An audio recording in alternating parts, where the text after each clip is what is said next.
Siena le gilona te kizo sak pelma kayilla tu hoile tu pa to zo ton tungin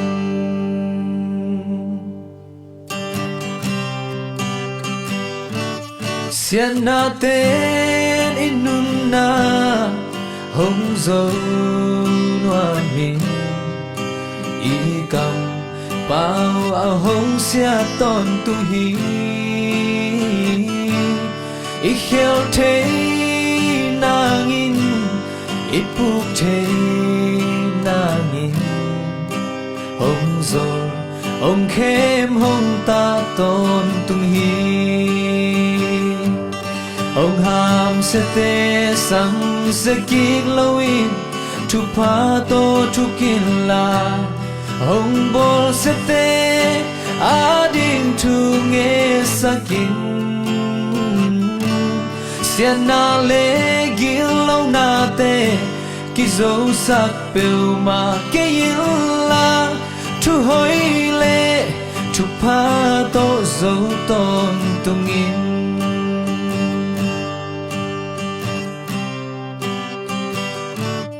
Nagalte agil kiale an piain Adam atak le zong tui xóa in Siena te Siena to tu ki lo in tu hoi tu pa to zo ton tung in ông ham se te sang se ki lo in tu pa to tu kin la ông bol se te ading tu nge sakin Siena le gilona te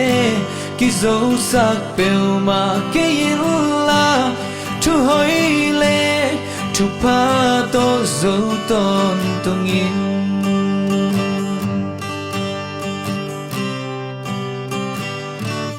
hong sam hi ei te tu pa loa di in tu man sang tu hoi lên ton tung in anam tui pele a day wai pe in digna puan bangin sil ton tung in ông ham se te sang se ki loin tu pa to tu kin la ông bol se te ading tu nge sakin Siena le gilona te kizo sak pelma kayilla tu hoile tu pa to zo ton tungin ông ham se te sang se kik loin tu pa to tu kin la ông bol se te ading tu nge sakin Siena le gilona te kizo sak pelma kayilla tu hoile tu pa to zo ton tungin tu hoile tu pa to zo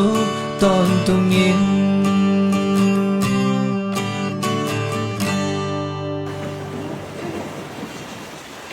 hoile ton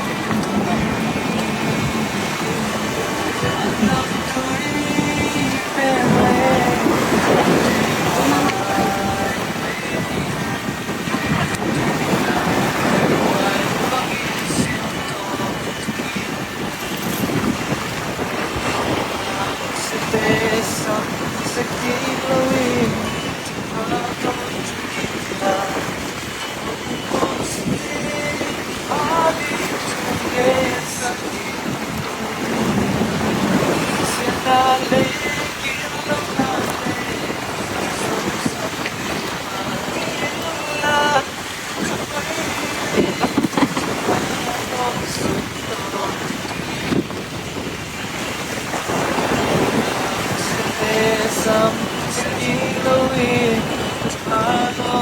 kinla